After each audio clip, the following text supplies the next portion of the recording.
নিয়ে শুরু থেকেই সারা দেশে ইভেন বহির্বিশ্বের কোনো মিডিয়ায়ও এই ব্যাপারটা পাথরঘাটার বরগুনা 2 আসনের কথা এসছে।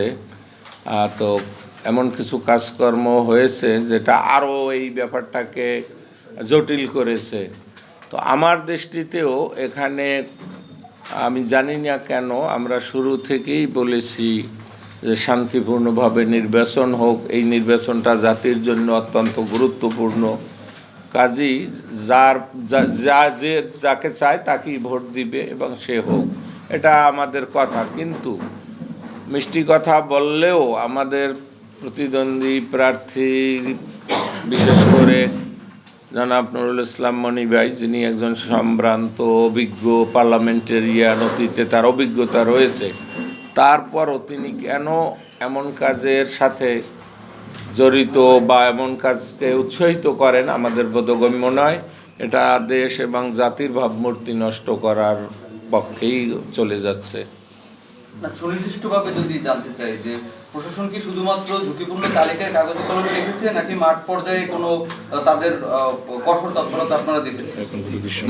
মাঠ পর্যায়ে স্বাভাবিক তৎপরতার চেয়ে একটু বেশি দেখি দেয়, বরং তাদেরকে ডাকলেও পাওয়া যায় না, সঠিক মতো ইনফরমেশন দিলেও। জেলা পর্যায়ের প্রশাসন ভালো কথাই বলেন, কিন্তু মাঠ পর্যায়ের প্রশাসন নিষ্ক্রিয়, মানে ঠিক কেমন যেন শিথিল। এ ব্যাপারে তো আমরা অবশ্যই আশঙ্কিত। বাস্তব একদিন পরেই নির্বাচন। আজকে যেহেতু এইসব ঘটনা ঘটলো, গতকালকেরটা বাদ দিলেও আমরা আশা করেছিলাম যে গতকালকেই শেষ হবে ব্যাপারটা, এবং প্রশাসনের সর্বপর্যায়ে আমরা কথা বলেছি, ওনারাও আশান্বিত করেছিলেন যে আর হবে না, যেটা হয়ে গেছে। তো সেটার আজকে আবার সে একই রকমের ঘটনা ঘটলো। এতে আমাদের আশঙ্কিত হওয়ার যথেষ্ট কারণ রয়েছে। আর একটা মাত্র দিন বাকি, পরের দিনই নির্বাচন, সেখানে এরকম হওয়ার খুবই সম্ভাবনা রয়েছে। এবং আমরা এটা আজকেও প্রশাসনের দৃষ্টি আকর্ষণ করেছি এবং ঊর্ধ্বতন মহলেও আমরা জানানোর চেষ্টা করছি। আশা করি এখনও সময় আছে প্রশাসন, বিশেষ করে আইনশৃঙ্খলা বাহিনী বা রিটার্নিং অফিসার সহ সহকারী রিটার্নিং অফিসার বৃন্দ, তারা যদি এখনও সিরিয়াস হন, তৎপর হন, নেভি কন্টিনজেন্ট রয়েছে, তাহলে এটা কন্ট্রোল করা সম্ভব বলে আমরা মনে করি। যে কথা আমি কাগজে পড়েছিও, একই রকমেরই ঘটনা ঘটেছে। একটা হলো কর্মী সংঘর্ষ মাঝে সাঝে নির্বাচনে হতেই পারে, মিছিল মিটিং মুখোমুখি হলে। এখানে সেটা নয়, এখানে হলো মানে গায়ে পড়ে জঙ্গল থেকে রাস্তার পাশে গাছের আড়ালে লুকিয়ে হঠাৎ আমাদের লোক যাচ্ছে। যেমন কালকে আমি নিজে পার হয়ে গেছি, ওসি সাহেবরা বা আমাকে অনেক প্রোটোকল দিয়ে পার করে দিচ্ছে, আমি তাদেরকে শেষে থামিয়ে দিয়েছি 1-1.5 কিলোমিটার যাওয়া, যেটা আমার কাছে লজ্জা লাগে যে আমি কেন এই এলাকার মানুষ হয়ে কোনো মানুষের ক্ষতি করি না জীবনে, আপনারা এখানেই থাকেন, আমি একাই, আমার সাথে 3টে গাড়ি ছিল, চলে যাই। কিন্তু পরক্ষণেই সেখানে যাওয়ার পরপরই খবর শুনলাম যে বাইনসটকি ফেরিঘাটটা উঠে মোড় আছে না একটা, ওই মোড়ের ভিতর থেকে লোক বের হয়ে আমাদের লোকদের আক্রমণ করেছে, আহত করেছে। একেবারে যার বাস্তব প্রমাণ এখানেও হয়তো সেরকম কর্মী কেউ রয়েছে। এটা হইল অবস্থা, এটা ইচ্ছাকৃত। এক্ষেত্রে এটা দুঃখজনক এদেশের গণতন্ত্রের জন্য, এদেশের মানে নির্বাচনের জন্য, যে ক্ষেত্রে সরকার বলে যে 50 বছরের ইতিহাসে এরকম নির্বাচন হয়নি, সেরকম নির্বাচন হবে। আমরাও সেটা আশা করি, আমরাও সে ব্যাপারে সহযোগিতার আশ্বাসও দিয়েছি বারবার। একেবারে সর্ব পর্যায়ের প্রশাসনিক আইনশৃঙ্খলা বাহিনী যে আমরা শান্তির পক্ষে থাকব। তো তারপরও এটা কেন করে ব্যাপারে আপনাদেরও নিশ্চয়ই খোঁজখবর রয়েছে। আসলে তারা কেন যে এটা করে, এটার ব্যাখ্যা আমাদের পক্ষে দেওয়া সম্ভব নয়। তবে এটা দেশ ও জাতির জন্য কল্যাণকর নয়, বরং ক্ষতি।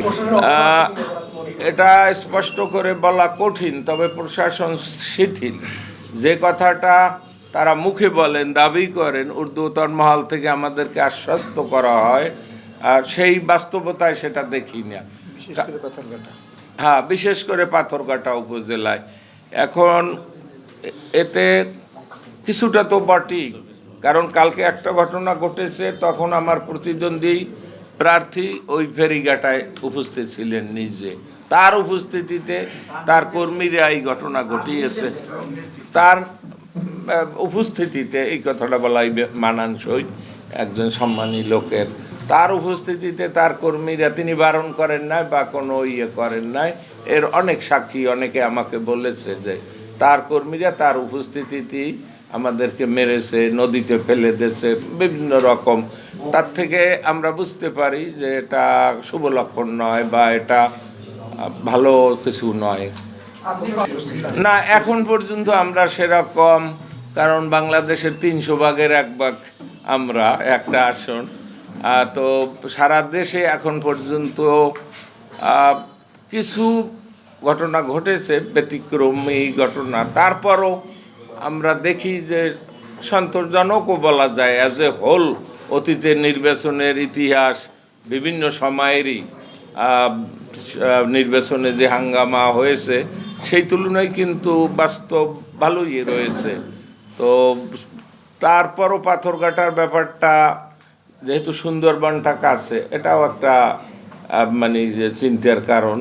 সুন্দরবনের দস্যুদের একটা চিরকাল শুনে আসছি যে ওখানে একটা আস্তানা, সেই জন্য তারা ঢুকতে পারে, এমনকি প্রশাসনের কাছেও সেরকম কিছু খবর আছে বলে আমরা শুনেছি যে বিভিন্ন জায়গা থেকে কিছু বহিরাগত দুষ্কৃতকারী বা অপ্রয়োজনীয় লোক মানে ঢুকেছে এলাকায়।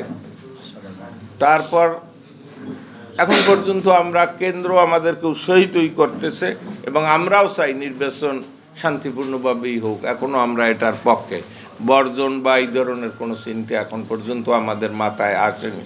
তবে এরকম যদি চলে, দেশের আরও কিছু জায়গায় এরকম 2-1টা ঘটনা, 2-4টা ঘটনা ঘটেছে, আর এখানেও যদি এরকমই চলতে থাকে তাহলে তো অন্যরকম চিন্তা করতে হতেই পারে।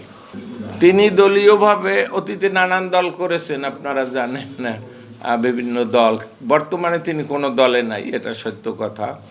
আমাদের প্রাথমিক সদস্য পদ বেশ কয়েক মাস আগে পূরণ করেছেন, এটা উনি স্বীকার করেছেন। তবে কোনো অ্যাক্টিভ রোল জামাতের সাথে নেই, বয়স 80-র উপরে, কিন্তু নির্বাচনে আমাদের পক্ষে। আমাদের কিছুটা তিনি আমাদের পক্ষে, নির্বাচনে জামাত কতটা করুক বা না করুক, জামাত ইলেকশনে, নির্বাচনে আমার পক্ষে কথা বলতেছে ছিলেন এবং এখনো বলছেন। এটা আশা করি না, ইনশাআল্লাহ হবে না। প্রশাসন বলতেছেন, ঊর্ধ্বতন মহল, এরপরও নিশ্চয়তা নাই।